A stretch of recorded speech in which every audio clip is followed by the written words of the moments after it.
ओम नमः शिवाय।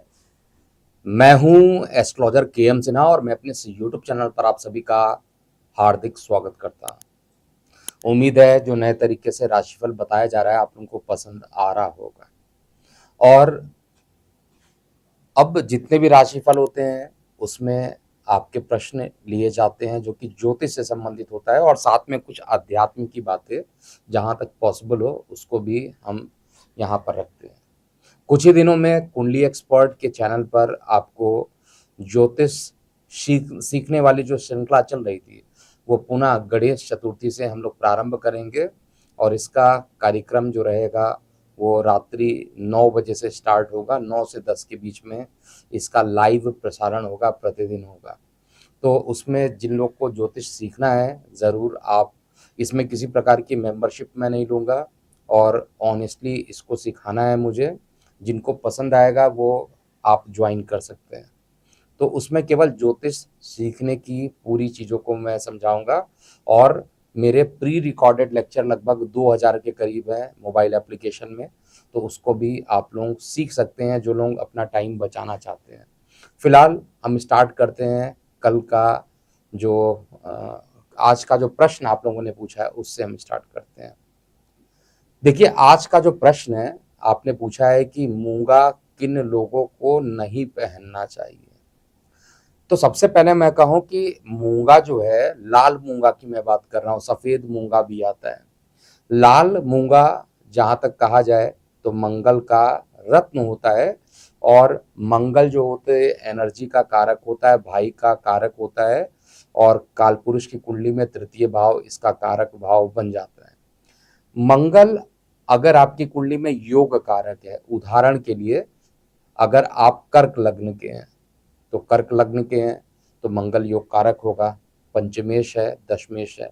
अगर आप सिंह लग्न के हैं तो भी लाल मूंगा अर्थात मंगल देवता का जो प्रतिनिधित्व करता है वो मंगल आपके योग कारक होंगे। एक तो सुख के मालिक, एक तो नवम त्रिकोण के मालिक। तो इन दो प्रकार के लग्न में मूंगा सामान्यतः पहना जाता है। लेकिन मूंगा जब आप पहनिए इस बात का ध्यान दीजिए, मैंने कई लोगों को देखा है कि मूंगा चांदी में पहन लेते हैं। मूंगा एक गर्म स्टोन माना जाता है और ये रत्न बेसिकली जितने भी रत्न होते हैं वो देखा जाए तो उसके अंदर समुद्र के अंदर से वो निकलते हैं। लेकिन लाल मूंगा जो होता है वो समुद्र के अंदर एक पेड़ होता है, यानी पेड़ की कटिंग की जाती है। उस कटिंग को चमकाने के बाद आपको एकदम रत्न जैसा दिखाई देगा। मतलब ये क्रिस्टल नहीं होता है, जैसे आप एमरल्ड देखे होंगे, ओपल देखे होंगे, वो क्रिस्टलाइन होता है। लेकिन ये एक प्रकार का जड़ होता है, पेड़ होता है जो समुद्र के अंदर पाया जाता है। उसकी कटिंग करके इसको शार्प करके शेप दिया जाता है और अलग अलग टाइप के मूंगे आते हैं।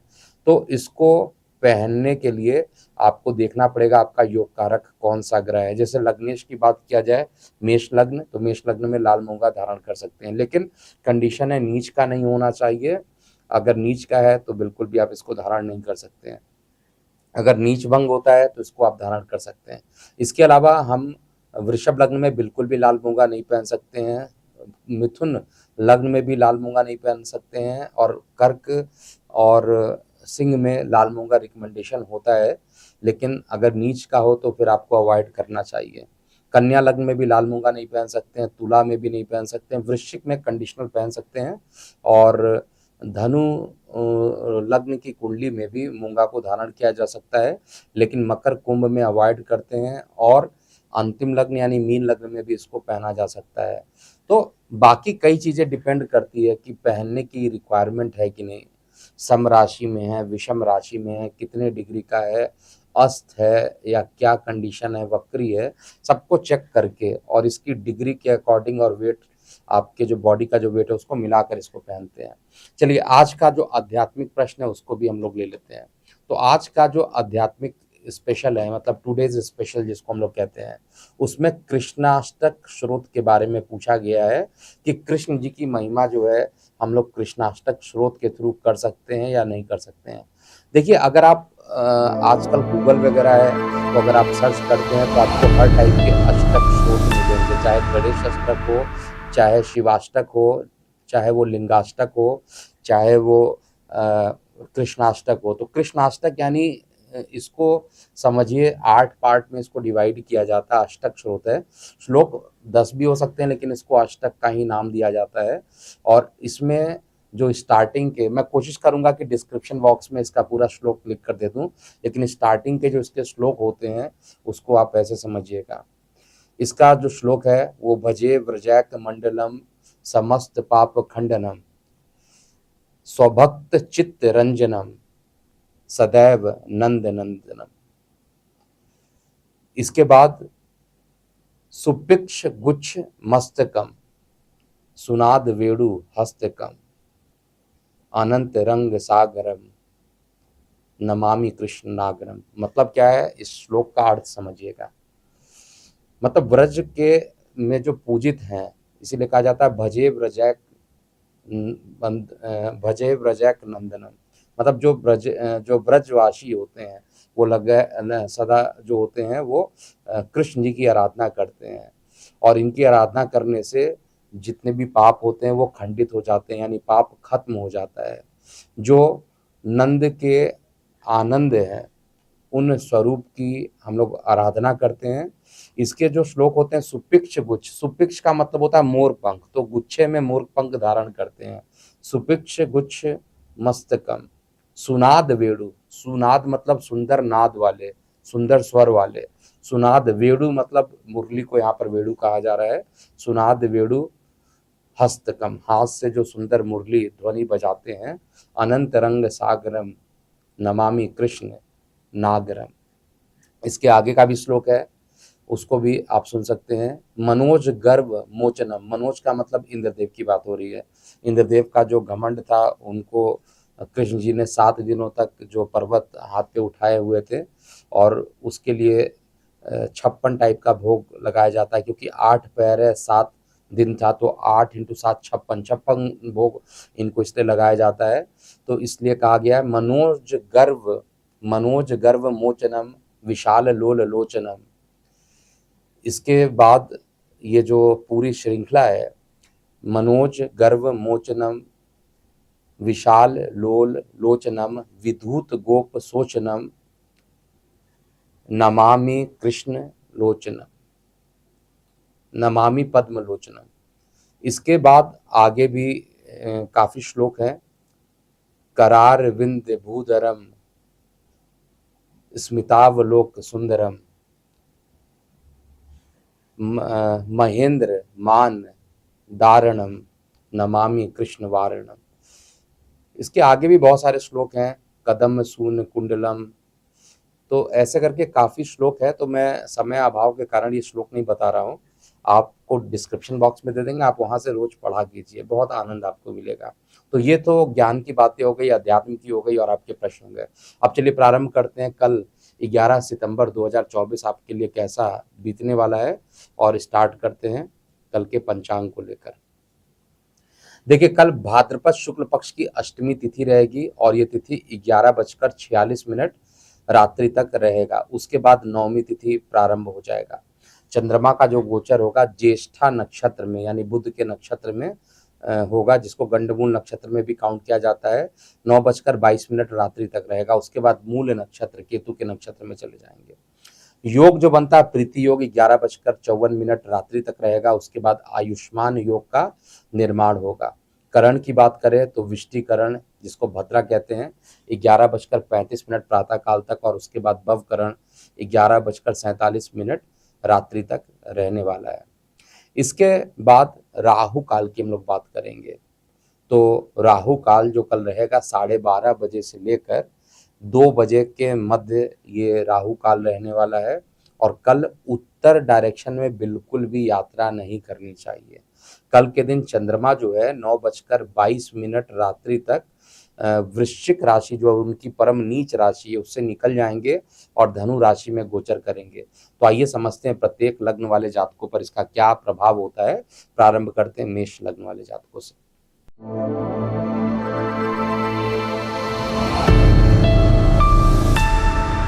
देखिए, मेष लग्न में कल का दिन जो है एक नई ऊर्जा और उत्साह का प्रतीक लेकर आने वाला है। आपका जो आत्मविश्वास है उसमें बढ़ोतरी होते हुए दिखाई दे रहा है। किसी प्रकार के नए प्रोजेक्ट्स या काम के अवसर आपको मिल सकते हैं। स्वास्थ्य संबंधित समस्याएं हल हो सकती है। कार्य में जल्दीबाजी से बचने और धैर्य रखने की कल के दिन आवश्यकता पड़ेगी आपको। अनावश्यक खर्चों से आपको निश्चित रूप से बचने की सलाह दी जाती है। परिवार और रिश्तों में सामंजस्य बनाए रखना आपके लिए अच्छा है। यह समय आपके लिए आत्म प्रेरणा और विकास के पक्ष में रहने वाला है। 80% तक का दिन आपके पक्ष में रहेगा। कल का जो शुभ अंक है वो 1 और शुभ रंग फिरोजी बनता है। उपाय के लिए हनुमान जी को गुड़ चना और लाल वस्त्र अगर आप चढ़ाते हैं, कल का दिन आपके लिए अच्छा होगा। वृषभ लगन की बात करते हैं, अर्थात टॉरस एसेंडेंट।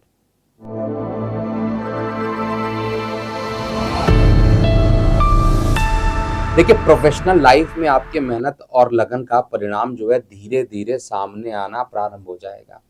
आपकी योजनाओं में सकारात्मक बदलाव कल के दिन आ सकते हैं। कार्यस्थल पर संयम आपको बनाकर रखना चाहिए और किसी भी विवाद से आपको दूर रहना चाहिए। आर्थिक स्थिति में सुधार की उम्मीद दिख रही है। निवेश करने से पहले आपको सलाह लेना उचित होगा। पारिवारिक जीवन में शांति आपकी कल के दिन बनी रहेगी। स्वास्थ्य के मामले में सामान्यतः स्थिति स्थिर रहने वाली है। तनाव कम करने के लिए ध्यान और योगा का अभ्यास आपको करना चाहिए। 79% का दिन आपके लिए कल के लिए अच्छा दिखाई दे रहा है। कल का जो शुभ अंक है वो 6 और जो शुभ रंग है वो गुलाबी बनता है। उपाय के लिए कल गौ माता को आप चारा खिलाइए। कल का दिन आपके लिए अच्छा बीतने वाला है। मिथुन लग्न की बात करते हैं।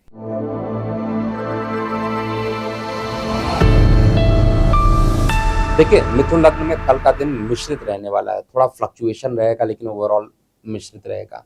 बुद्धिमत्ता और संचार कौशल से प्रोफेशनल लाइफ में महत्वपूर्ण अवसर भी कल के दिन आपको मिलेंगे। करियर में बदलाव के लिए जो समय रहेगा वो अनुकूल है।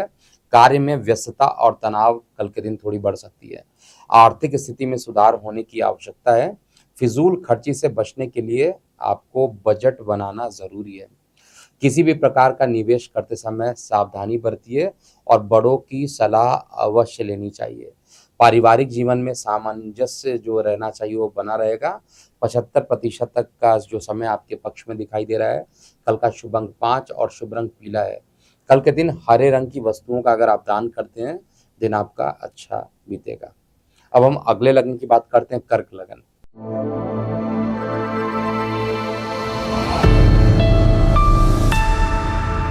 देखिए, प्रोफेशनल लाइफ में मेहनत और संवेदनशीलता काम को उत्कृष्ट बनाने में मदद करेगी।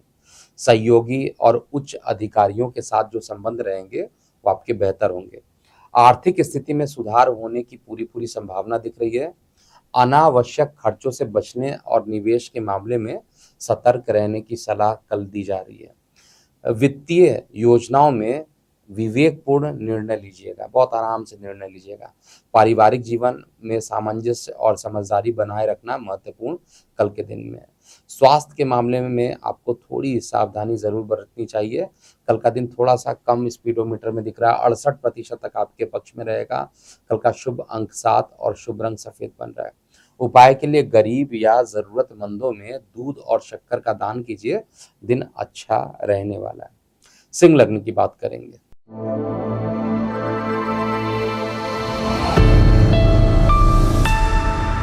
देखिए, कल का दिन उन्नति और बदलाव का संकेत देने वाला दिखाई दे रहा है।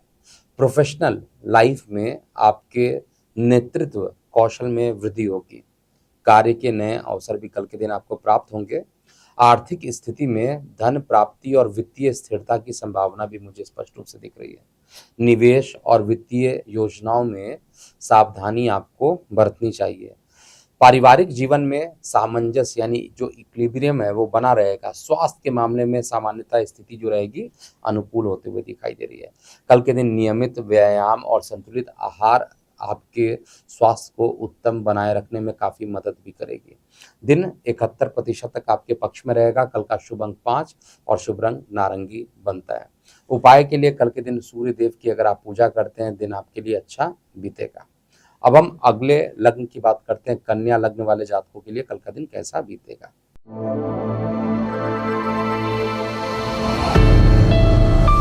देखिए, आपकी मेहनत आपके कार्य को उत्कृष्ट बनाएगी और अपने लक्ष्यों को हासिल करने में आप सक्षम भी रहेंगे। सहकर्मियों और वरिष्ठों के साथ आप बेहतर संवाद बनाए रखेंगे। आर्थिक दृष्टिकोण से आपकी जो वित्तीय स्थिति दिख रही है, उसमें सुधार होने की संभावना कल है। सही निवेश और बजट प्रबंधन में आपको लाभ हो सकता है। पारिवारिक जीवन में सामंजस्य बनाए रखना आपके लिए महत्वपूर्ण होगा। व्यावसायिक यात्राएं भी आपके लिए लाभकारी सिद्ध होंगी। 75% तक का जो समय है वो आपके पक्ष में रहेगा। कल का शुभ अंक 6 और शुभ रंग नीला बनता है। उपाय के लिए हरी वस्तुओं का अगर आप दान करते हैं तो दिन आपके लिए अच्छा बीतेगा। अब हम तुला लग्न की बात करते हैं।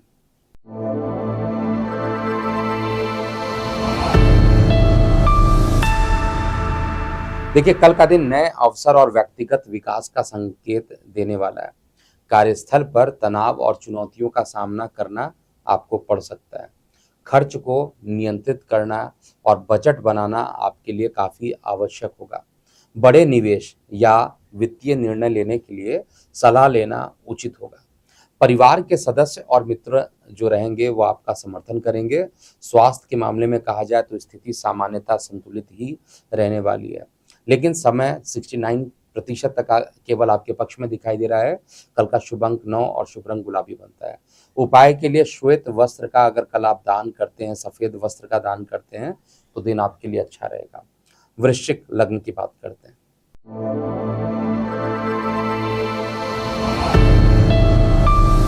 देखिए, स्वास्थ्य के दृष्टिकोण से स्थिति संतुलित रहेगी। किसी नए प्रोजेक्ट या करियर में बदलाव के अवसर भी कल के दिन प्राप्त हो सकते हैं। किसी भी निर्णय को आज सोच समझ कर कीजिएगा। व्यावसायिक स्थिरता के लिए आपको ध्यानपूर्वक योजनाएं बनानी होगी। आर्थिक स्थिति में स्थिरता देखने को मिलेगा। खर्च में नियंत्रण बनाए रखेंगे। पारिवारिक जीवन में भावनात्मक समझ और का समर्थन जो रहेगा बना रहेगा।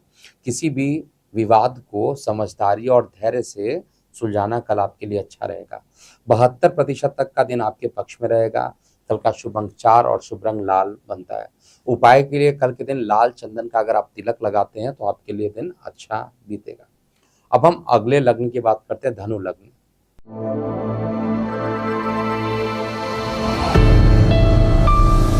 देखिए, कल के दिन आपके स्वास्थ्य में सुधार होगा। नई परियोजना शुरू करने के लिए कल का समय आपके लिए उचित है। कार्यों को योजनाबद्ध ढंग से पूरा करना जरूरी है। वित्तीय स्थिरता में सुधार हो सकता है। निवेश के जो अवसर हैं वो अच्छे अवसर आपको प्राप्त होंगे। पारिवारिक जीवन में संतुलन बनाए रखना महत्वपूर्ण है। जीवन शैली पर ध्यान देने की आवश्यकता भी है और कल के दिन थोड़ा स्वास्थ्य प्रभावित हो सकता है। 81% तक का दिन स्पीडोमीटर में आपके पक्ष में रहेगा। कल का शुभ अंक 7 और शुभ रंग नीला बनता है। उपाय के लिए जरूरतमंद व्यक्तियों को भोजन या वस्त्र का दान कीजिए, दिन आपके लिए अच्छा रहेगा। मकर लगन की बात करते हैं। देखिए, स्वास्थ्य के मामले में दिन आपका बहुत ही अच्छा रहने वाला है। कार्य क्षेत्र में आपकी प्रगति भी अच्छी होने वाली है। आर्थिक दृष्टिकोण से आपकी वित्तीय स्थिति में स्थिरता बनी रहेगी, इसलिए कोई बहुत ज़्यादा वित्तीय परेशानी नहीं दिख रहा है। धन के प्रवाह को बनाए रखने के लिए बजट का आपको पालन करना चाहिए। रिश्तों में सामंजस्य आपको बनाए रखना चाहिए। किसी भी तरह के मतभेदों को समझदारी से सुलझाने का अगर आप प्रयास करते हैं तो आपके लिए अच्छा है। 78% का दिन आपके पक्ष में रहेगा। कल का शुभ अंक 8 और शुभ रंग भूरा बनता है। उपाय के लिए किसी ज़रूरतमंद को काले रंग की वस्तुएं अगर आप दान कर देते हैं तो दिन आपके लिए अच्छा हो जाएगा। कुंभ लग्न की बात करते हैं।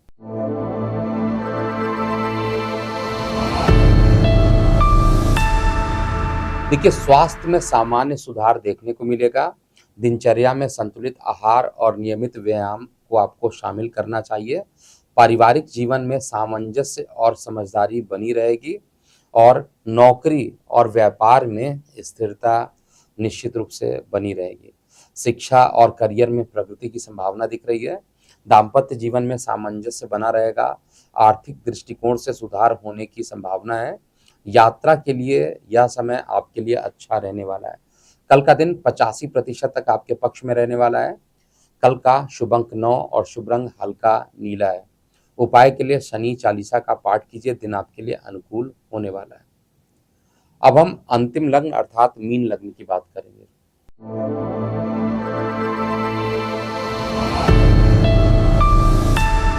देखिए, कल के दिन स्वास्थ्य सामान्य रहेगा, पारिवारिक जीवन में सौहार्द और सहयोग का माहौल बना रहेगा। जो लोग नौकरी पेशा जातक हैं, उनके लिए दिन उन्नति वाला रहने वाला है। शिक्षा के क्षेत्र में विद्यार्थियों को अच्छे परिणाम प्राप्त होंगे। दाम्पत्य जीवन में हर्ष और प्रसन्नता का माहौल भी दिखाई दे रहा है। अनावश्यक खर्चों से बढ़ना चाहिए और निवेश करते समय पूरी सावधानी बरतिएगा। यात्रा के मामले में समय जो रहेगा आपके लिए अनुकूल रहेगा। मांगलिक कार्यों के लिए भी समय उपयुक्त है। कल का दिन आपके लिए 79% तक पक्ष में रहेगा। कल का शुभ अंक 3, शुभ रंग हरा बनता है। उपाय के लिए कल के दिन विष्णु जी की अगर आप पूजा करते हैं तो दिन अच्छा रहेगा। तो ये था पूरा मेष से लेकर मीन लग्न वाले जातकों का कल 11 सितंबर 2024 कैसा बीतेगा। अभी के लिए इतना ही। मैं हूं एस्ट्रोलॉजर के एम सिन्हा। ओम नमः शिवाय।